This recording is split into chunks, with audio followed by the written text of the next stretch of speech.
분위기가 너무 멋져. 영화 찍는 사람이 찍는 이때 남자가 나타나더니 도련님 저와는 아직 때가 멀었으니 일을 장차 어찌하오리까.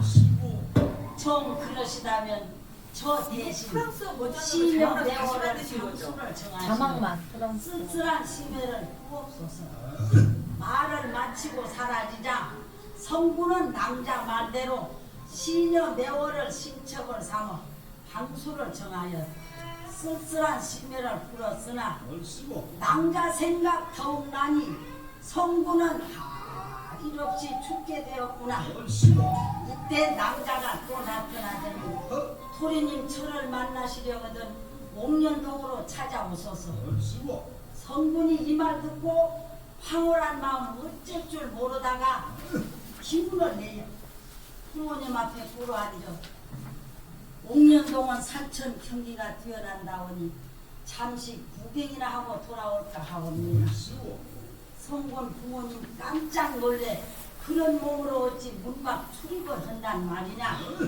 굳이 말려도 소매를 뿌리치고 일필청려를 타고 일개 서동을 다리고 옥년동 가는 길을 떠났으나 산이 원체 험한 고로 그리 쉽게 찾을 수 없었다.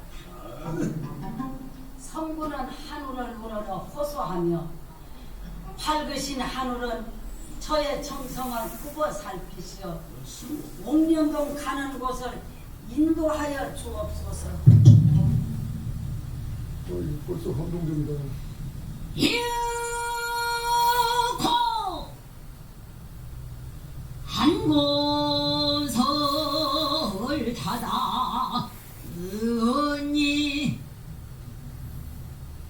땅 조각 왼산을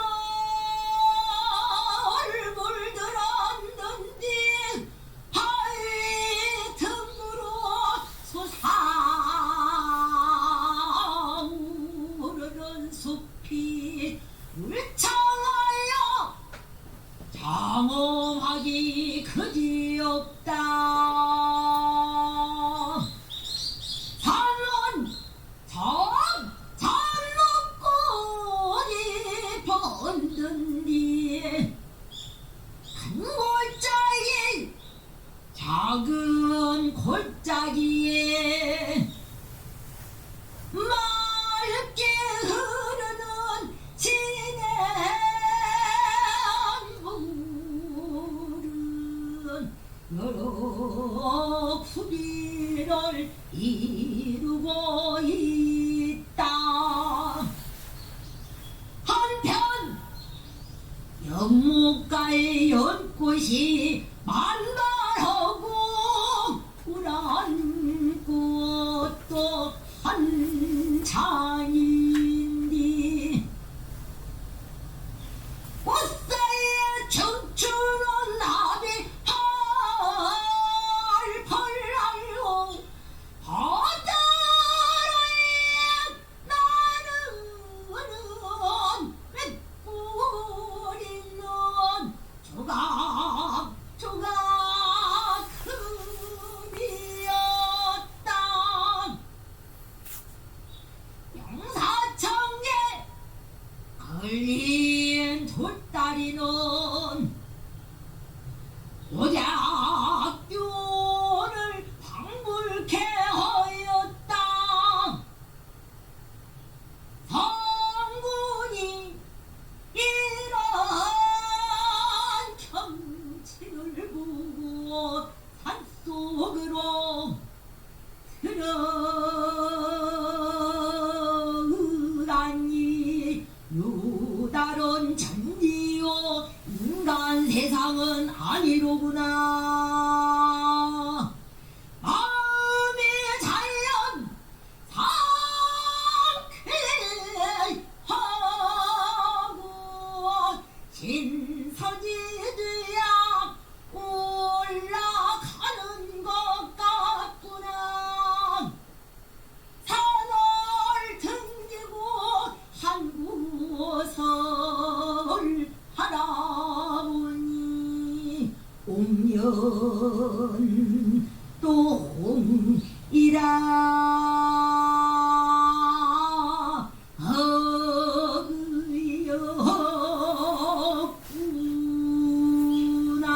어이없구나. 열심히.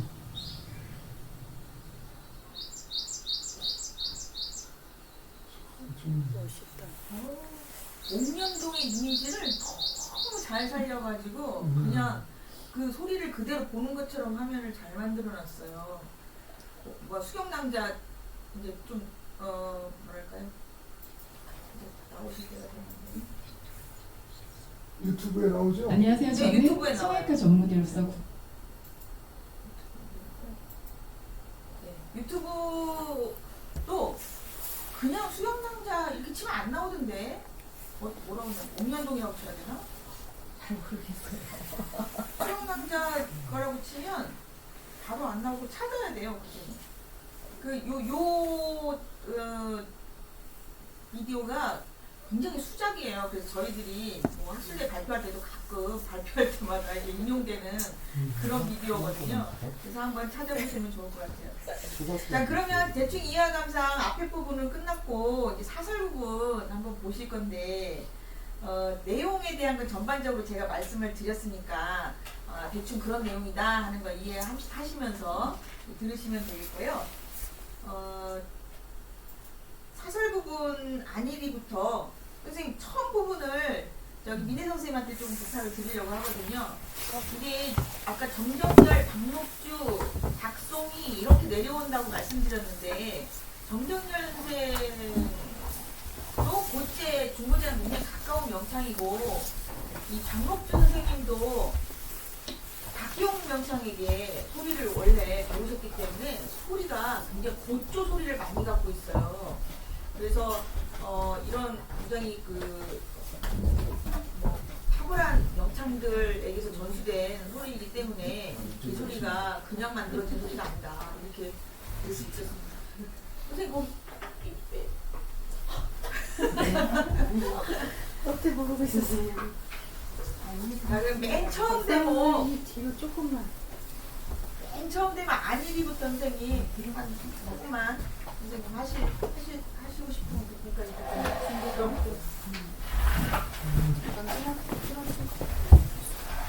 이게 사설이 맨 첫 대목은 안일이로 시작을 하잖아요. 안일이 부분에 항상 그 시절 배경이 이미 나오고 중요 인물을 설명하는 부분이 나와요. 진짜 중요한 부분인데 사람들이 처음에 하는 안일이를 잘 놓치는 경우가 있습니다. 여기는 이제 끝부분 역시 배경 설명이 되어있으니까요. 그 부분을 잘 한번 들어보시기 바랍니다.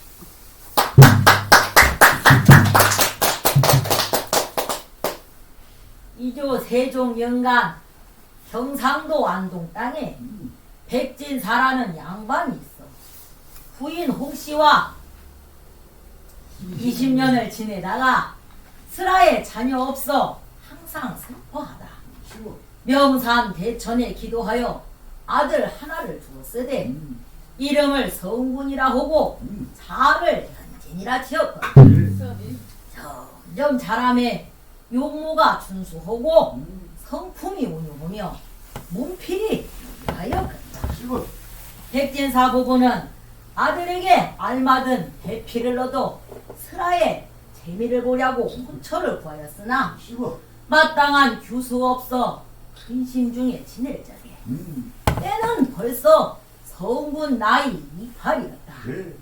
이때 춘풍 가절에 서당에서 글을 읽다 몸이 두근하여 잠깐 졸을 적은 꿈 가운데 어떤 선녀 푸른 저고리 붉은 치마 입은 남자가 문을 한간 열고 들어와 앉더니만 소견진 년원 소견진디 소견진과 저와는 하늘이 맺어주신 본분이라 찾아왔소.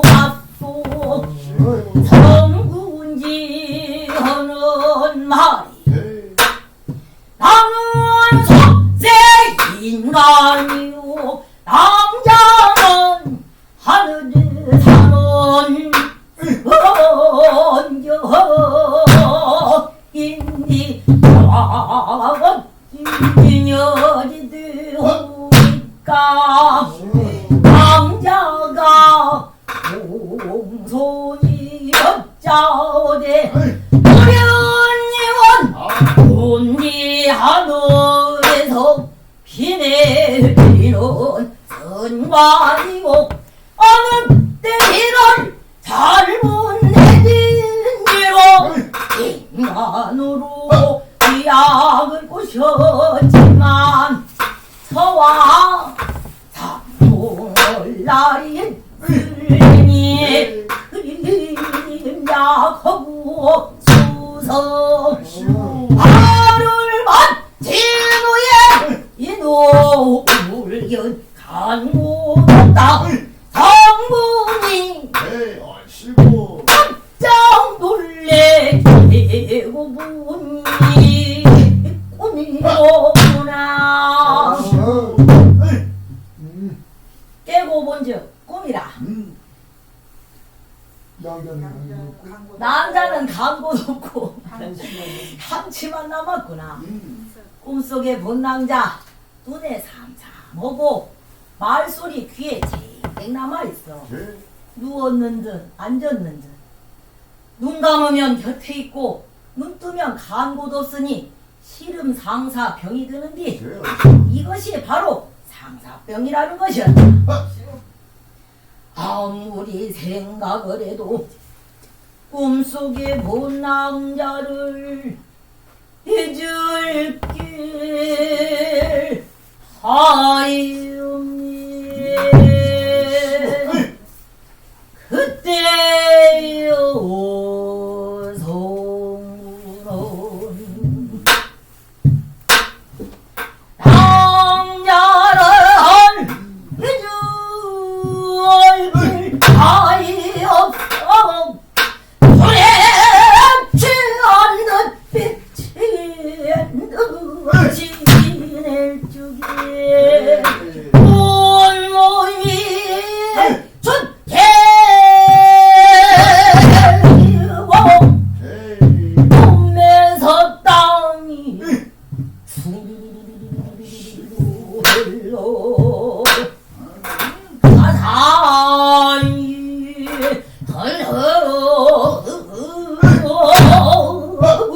흘러 깨우게 정신을 차려 서당으로 물러나와 고요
저기 아까 영상 보시다시피 그 옥년동의 선녀 같은 모습을 하고 계시는 게 너무 잘 어울리시죠.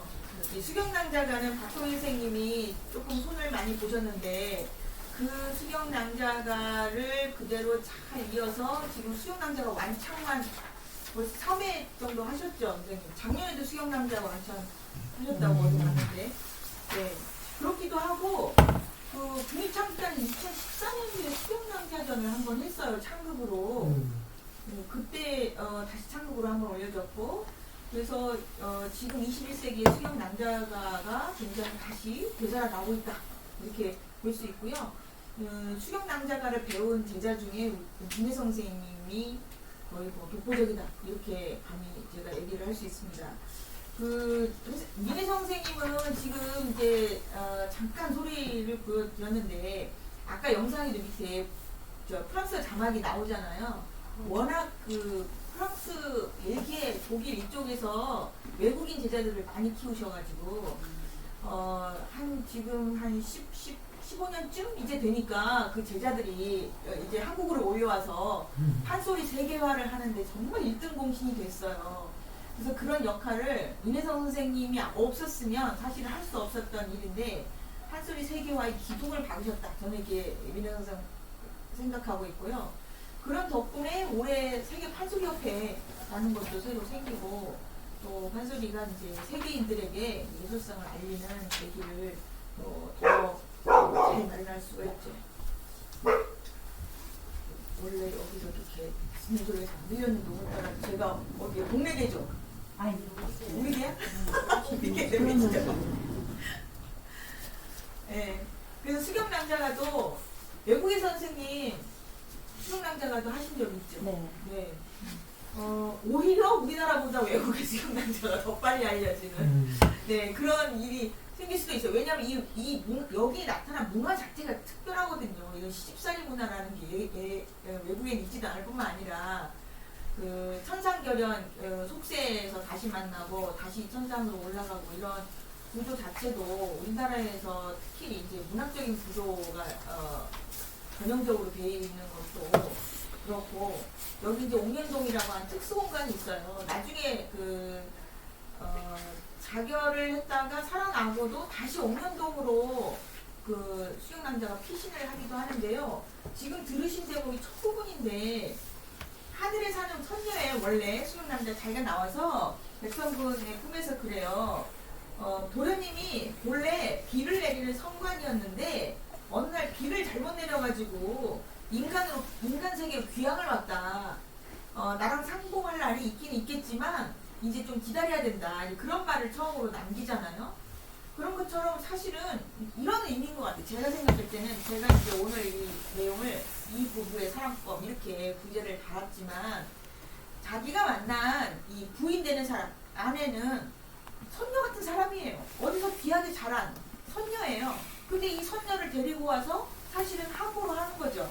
잘못하면 제대로 대접을 못하고 배려하지 못하고 이 새로운 이 시가라는 가정에서 안정을 하지 못하게끔 만드는 어떤 그 권위적인 문화가 존재하고 있는 게 아닌가. 그런 것들이 그 가상의 이런 죽음을 맞게끔 한다. 꼭 수경남자처럼 막 극단적인 자살을 하거나 이러지는 않더라도 며느리들에게 가하는 압박이 당시에 이렇게 자결을 생각할 정도의 압박이 심했다 하는 것들을 이 판소리 안에서 보여주고 있는 거라고 생각합니다. 그럼에도 불구하고 다행히 이 백성군이라고 하는 남편이 이 수경낭자를 일편단심으로 사랑했고, 또 아내가 죽었을 때 그 목숨을 살리기 위해서 그 먼 길을 마다하지 않고 가서 약을 구해오는 그 정성, 그런 것 때문에 다시 부부가 화목할 수 있었다, 이렇게 생각하거든요. 그래서 이 수경낭자가는 예전에 우리의 가족제도가 3대, 그러니까 부모와 자녀 세대와 또 그 밑에 이제 손자까지 있는 이 3대가 기본으로 있었던 권위적인 가족 질서에서 이제는 사랑을 중심으로 하는 부부관계가 중심이 돼야 된다. 이 남편과 아내가 만나서 사는 건데 거기에 뭐 시부모나 자녀나 이런 것들이 주가 돼서는 안 된다. 이런 것들을 오히려 보여주는 그런 그 판소리 세계를 갖고 있지 않나 이런 생각을 저는 하고 있어요. 그래서 지금 이제 앞부분에 박소민 선생님께서 많이 넣으신 부분이 이 두 선남 선녀가 만나는 대목인데요. 꿈속에서 이렇게 만나서 아까 선생님 불러주신 대목에는 이제 꿈속에 나타나가지고 자기 화상 그림하고 그리고 금동자 하나를 선물로 주고 가요. 그래서 그걸 보면서 나를 생각하고 있어요. 그랬더니 효험이 없어가지고 또 죽게 생겼다. 그러니까 또 꿈에 나타나요. 남자가 또 꿈에 나타나서 저 그러면 옆에 12 매월이가 있으니까 매월이랑 어떻게 좀 먼저 좀 사이좋게 지내봐라. 이제 이런 차원에서 얘기를 한 거죠. 근데 그것도 소용이 없었어요. 소용이 없으니까 다시 나타나서 그럼 옥년동으로 와라. 이제 이렇게 결국 얘기하게 되고 옥년동을 찾아서 갔을 때에도 그 옥년동을 사실은 속세 인간이 들어가면 안 되는 곳인데 그곳에 있었던 그 수정낭자를 만나서 결국에는 그날 거기서 하룻밤을 지내고 오게 되죠. 5페이지에 보시면 아까 옥년동 들어가는 부분을 우리가 영상으로 봤으니까요. 5페이지 정도를 보시겠어요. 자, 좋다 좋다 과연 옥년동이 분명하구나 하고 들어갔어요. 들어가서 성분이 기쁨을 이기지 못해서 단 위로 뛰어 올라가니 동자 하나가 나서면서 그대는 속세 인간인데 어찌 순선이 사는 데를 왔느냐 이렇게 혼을 냈어요.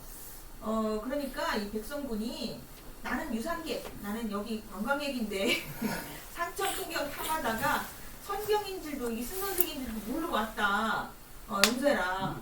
이렇게 얘기했더니 다시 동자가 너 빨리 나가라 이렇게 얘기를 했단 말이죠. 그런데 곰곰이 생각을 해보니까 여기가 분명히 그럼 옥년동이겠구나 신선생이라고 하는 거 보니까 그래서 용기를 내가지고 동자가 이제 소리쳐서 쫓겨날 지경이었는데 용기를 내서 여기가 그 수유남자가 있는 곳이 아닌가 하고 이제 무조건 들어가는 거예요. 그래서 이제 문 앞에 가서 얘기를 하는 거죠. 남자는 왜 나를 발세하시오? 이렇게 무조건 물어봐요. 근데 마침 남자가 정말로 거기에서 웃으면서 나오는 거죠. 도련님은 가지 마시고 제 말씀을 들으시오. 이제 내려와서 이제 한다는 말이. 그리고 이제 정작 실제로 대면을 해서 보면서 대화를 하게 되는데 세마치 장단으로 꿈속에서 보던 남자 생시 보니 아름답고 어여쁘다. 남자의 고운 자태 구름 속에 달도 같고 한손이 보라나가 아침 이슬 머금은 듯. 특이하게 이걸 세마치로 하네요. 두 눈 속에 흐르는 추파는 새벽별같이 맑고 맑아 청고의 불상이고 절대감이 분명하구나. 뭐 실제로 보니까 더 아름다운 거죠. 그래서 넋을 잃고 보다가 겨우 입을 열어 한다는 말이 오늘 이렇게 선녀를 대하고 보니 오늘 당장 죽어도 여한이 없소이다. 남자가 도련님과 저의 연분은 아직 3년이 남았으니 그 초조한 정념을 참으시고 3년만 기다려 주옵소서. 이게 3년이 이제 금기인 거예요. 그랬더니 그 도련님이 일각이 여삼추라 내가 어찌 참겠냐. 이 몸이 그저 돌아가면 목숨이 부지할 수가 없다. 내가 당신 그리워서 나 얼마 못 산다. 이제 그런 내용 때를 쓰는 거죠. 나 상사병으로 죽을 테니 내가 죽으면 당신은 편하겠냐. 그러니까 나를 생각해서 내 목숨을 구한다 생각하고 어떻게 좀 해봐라. 이렇게 막 때를 쓰는 장면입니다. 그래서 그 얘기를 듣고 남자가 얼굴에 미소를 띄면서 이제 은근슬쩍 허락을 하는 거예요. 그러니까 성군 도령이 눈치도 빨라서 얼른 손을 꼭 잡고 이제 방 안으로 들어가는 거죠. 그래서 이 옥년동에서 결국에는 이 수정 남자와 백성군이 첫날 밤을 치고 그리고 이제 같이 속세로 나오게 되는 장면이 그 다음 장면입니다. 남자가 이제 몸이 깨끗하지 못해서 이곳에 머무를 수 없다. 따라가겠다. 이렇게 하고 백성군의 집으로 가게 되는데요. 백진사 모부가 성군을 보내놓고 눈물로 세월을 보낼 적에 성군이 한 미인을 데리고 돌아와 부모님께 배우니 부모는 깜짝 놀라 물은즉 성군이 사연을 낱낱이 고했다. 특이한 점은 성군 부모도 조하라고 동별 땅을 정하여 금슬에 낙원을 이루게 하였더라. 이렇게 부모에게도 굉장히 좋은 모습으로 일단 시가에 들어가게 됩니다. 근데 이게 이제 조금 소설군하고 다르다고 했죠. 소설군에서는 애초부터 탐탁지 않아 했고 동별 땅에 침실을 주었어도 저것들이 맨날 저렇게 사이좋게 지내느라고 우리 아들은 공부도 안 하고 과거 시험도 못 본다. 이런 탓을 며느리한테 맨날 하는 거예요. 이제 그렇지만 여기서는 그렇지는 않아요. 즐겁게 그냥 행복하게 지내다가 세월이 연휴에서 8년을 지내고 남매를 둘을 동춘이, 동근이 이렇게 두고요. 사랑으로 지내다가 장원 급제를 이제 과거 시험에 가서 하게끔 용기를 주고 떠나지요. 그러다가 아까 말씀드렸던 그 사건이 일어난 거예요. 조금 가다 돌아오고 그리고 밤만 되면 다시 돌아와서 이 수경남자 방에 들어와서 자고 갔기 때문에 남들이 볼 때는 오해 사기 딱 좋죠. 근데 이제 매월이는 그거를 이용해서 시아버지한테 그걸 고하고 누명을 쓰게끔 그렇게 만들었다는 것입니다. 이 중에서 특히 죽는 장면을 좀 보실 텐데요. 8페이지에 첫 줄에 보면 칼을 빼어 번쩍 들어 가슴에 꽉 찔러 놓으니 원통한 이 죽음을 어느 누구라서 만류하리. 그래서 이제 수경남자가 죽었는데 중중머리 대목을 보면 거기에 이제 동춘이랑 동근이랑 또 시어머니까지 달려와서 그 죽음을 슬퍼하는 내용이 굉장히 길게 이루어져 있어요. 근데 보면은 시어머니로 나오는 이 홍씨 부인은 이 며느리 죽음을 굉장히 슬퍼해요. 슬퍼하고 너 나한테 미리 말하지 그거를 왜 말을 안 했냐 이런 식으로 그 며느리를 아까워하는 그런 장면이 있습니다. 그 중간쯤에 보면 아이고 이게 웬일이냐 이에 천하 무상한 사람아 그리 말아 일렀더니 생죽음이 웬일이냐 애매한 말들을 제야 분하기가 측량이 없을 테나 노망한 시부 말을 조금도 가련 말고 나 같은 시모 하나 네가 부디 생각하라 1000만 번 일렀더니 나도 이 집에 시집와서 겪은 게 많다 너 나를 보고 부딪혀 이렇게 얘기했던 거예요 시어머니가. 그래서 타일러났는데 어린 자식 두 남매를 어쩌자고 죽었냐 효순하던 그 마음 착한 너의 마음이 언제나 다시 보면 너를 잃고 어조리 없어 너도 살 길 없고 너의 가장 내려오면 그 형상 어이보리 너하고 나와 같이 죽자 이렇게 할 정도로 시어머니는 굉장히 원통한 그 마음을 이해를 잘하고 있다는 거. 그래서 여기서는 이 시어머니의 유대관계라든지 이런 것들이 아주 살뜰하게 잘 느껴지는 것도 이거 굉장히 판소리만의 특징이라고 할 수 있습니다. 그래서 이제 마지막에 돌아와서 구하는 장면을 좀 보시고 마무리를 좀 할 텐데요. 10페이지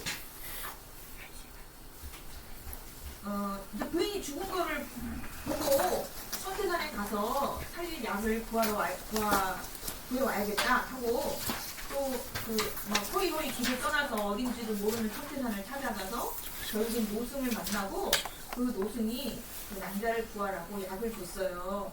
그래서 그 약을 돌아와서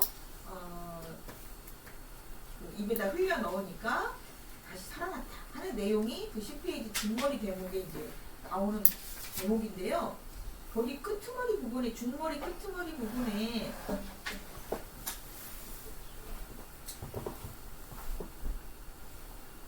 그 마지막 부분에 아이고 허망하네 황릉면은 어디 가고 이건 나의 수방이로구나 이렇게 얘기하는 부분이 이거는 수경남자가 깨나서 하는 말이에요. 그러니까 황릉면은 어디 가고라는 말은 자기가 연려가 돼가지고 황릉면에 가서 칭찬을 받는 그런 걸 생각했던 것 같아요. 그러니까 내가 자결을 했으니까 그 모함에 누명을 벗기 위해 내가 자결을 하는 그게 연려의 몸짓이다. 그래서 자기는 이제 황릉면에 가서 입이 연려한테 이제 칭찬을 받는 그런 꿈을 꾸었는데 다시 태어나서 소당 나의 집에 왔구나 이렇게 깨달으면서 깨어나는 부분이에요. 그래서 그 밑에 백할림이 곰곰이 생각하니 이거는 수경남자와 3년을 기한으로 금기 기한이 있었는데 그거를 못 참았기 때문에 내가 이런 죄를 당했구나, 이런 재난을 당했구나, 이렇게 깨닫는 장면이 나옵니다. 그러니까 옛날 우리 설화 보면 금기, 또 금기를 깨서 얻는 고통, 그 고통을 극복해서 얻는 성취, 이게 구조상으로 이게 이루어지면서 새로운 성장이 이루어지거든요. 그래서 이제 이런 금기를 깬 고통을 극복해서 결국에는 수경남자와 백성군의 이 부부관계는 어떻겠어요? 더 좋아졌겠죠. 당연히 더 끈끈하고 떨어질 수 없는 어떤 그 의리 있는 그런 부부관계가 형성이 됐을 거라고 생각이 들어요. 그럼 마지막에 백할림이 꿈속에서 들은 대로 선태단 들어가 노승에게 양을 얻어 남자를 살렸고, 백진사도 회개했나봐요. 대희 크게 웃으면서 일가동락 아주 가문이 즐겁고 태평하고 80장수 다 한 후에 남자가 한림의 손을 잡고 하늘로 올라간 것도 남자가 끌고 간 거예요. 그러니까 어떻게 보면 이 지금 수경남자가 겪는 이 모든 사건의 처음과 끝에는 이 수경남자의 의지가 있었다, 이렇게 보입니다. 남자가 성군을 찾아 내려왔고 또 고난을 겪으면서 나중에 다시 하늘로 올라가게끔 이렇게 하는 것이 수경남자의 어떤 결단과 의지로 이루어졌다, 이렇게 볼 수 있습니다. 그래서 수경남자가는 이제 미래로 전승이 되는 새로운 우리 판소리 레파토리의 한 부분이다, 이렇게 생각하시고 판소리의 수경남자가가 이렇게 잘 전승되고 있다 하는 거를 잘 알아주시기 바랍니다. 저는 이 정도로 해서 마치도록 하겠습니다. 감사합니다. 네. 날씨가 니엇니엇 벌써 이제 제목대로 내갑니다. 수경남자가의 이해가 감상. 이게 또 역사를 쓰고 있네요. 가만 말씀 들어보니까 수경남자전으로 불리던 이 소설이 이제 소위꾼들에게 불려지기 시작하고, 특히 중간에 정정열이라고 하는 그 대가에 의해서 다시 이렇게 작창이 되고 박송희 선생님으로 이렇게 내려오면서 또 민혜성 영창까지 내려오는 그런 역사의 과정에 지금 우리가 서 있습니다. 오늘 그 수경남자가라고 또 명명을 또 새롭게 해가지고 박송희 선생님 이후로 이 수경남자가가 새로운 판소리의 레파토리로 자리 잡게 되는 그런 과정을 지켜봤습니다. 내용으로 보니까 다소간, 우리가 질의응답을 제가 대선에서 말씀드리자면 다소간 현대인들한테 좀 허황된 얘기처럼 이렇게 들릴 수도 있는 그런 부분들이 좀 서로, 특히 결론 부분에 가면 네. 그렇긴 한데 고전이란 게 다 그렇죠. 사실 서양이고 뭐 동양이고 동서고금을 왕론하고, 고전은 여러 가지 판타지도 있고 신화적인 체계도 있고 또 매우 리얼리티한 현실 세계도 남아내고 하는데, 이 당시에 조선 후기에 사람들이 이상향으로 꿈꾸는, 특히 사대부들, 이 남성들이 꿈꾸는 이상향과 또 말미에 가면 선군의 손을 오히려 남자가 붙들고서 가자 이러는 것은 또 여성영웅에 대한 얘기, 남성들의 그 허당에 대한 얘기, 이런 것들까지도 포함하고 있는 것 같아서 좀 다채롭게 새롭게 읽혀질 필요가 있다, 이런 생각이 들고, 앞으로 제가 건방진 말씀이지만 우리가 이제 민혜성 명창님께서 이렇게 전파해 나갈 때는 좀 더 현대적 해설들이 중간중간 좀 곁들여져도 좌우에서 많은 호응을 얻겠다, 이런 생각을 합니다. 무엇보다 오늘 그 민혜성 명창께서 오셔서 직접 그 초들을 들려줘가지고 우리한테 더 신선하게 그리고 더 빠르게 그 느낌이 전파된 것 같습니다. 앞부분은 박송희 선생님 작창으로 드리는 부분이에요. 그럼 뒤에 정정열 선생님이 한 부분은 어느 부분입니까? 소경. 그렇군요. 우리가 그런 것도 이렇게 조경이라고 하는데 그런 것도 비교해가면서 이렇게 들어보면 훨씬 더 재밌을 것 같고요. 다소 좀 제가 이렇게 평 아닌 평을 하자면 이 사설 자체가 다소간 여기저기 쓰이는 부분이 많이 들어가 있는 것 같아서 이게 후대에 집적이 된 것이 분명하구나, 이런 생각이 듭니다. 앞으로 좀 더 갈고 닦아줘서 많은 사람들이 사랑받는 그런 레퍼토리가 되면 좋겠죠? 만들어가는 과정이고요. 그래서 창극에서도 이 수경남자전 창극할 때 제목을 조선의 사랑과 전쟁 이렇게 부시를 달아서 그때도 창극을 했던 걸로 기억합니다. 혹시 좌중에 질문이나 말씀하실 게 있으면 기타 없이. 네, 감사합니다. 오늘 오랜 시간 동안 이렇게 함께 자리해 주시고 또 오늘 특히 수경낭자가 이거는 흔히 못 접해봤던 종목인데 우리가 함께 이 자리에서 그 역사와 지뢰 그리고 지금 진행 중인 성장 중인 수경낭자가 함께 즐길 수 있어서 기뻤습니다. 오늘 준비해 주신 최혜진 교수님 감사합니다. 오늘 소개해 주신 유혜성 위원장님 감사합니다. 이따 저녁 시간에 네, 그 시간에 이제 정말로 멋진 수경남자가의 멋진 대목을 유혜성 위원장님께서 직접 들어보겠습니다. 그러면 잘 쉬셨다가 이따 7시에 뵙겠습니다. 감사합니다. 감사합니다.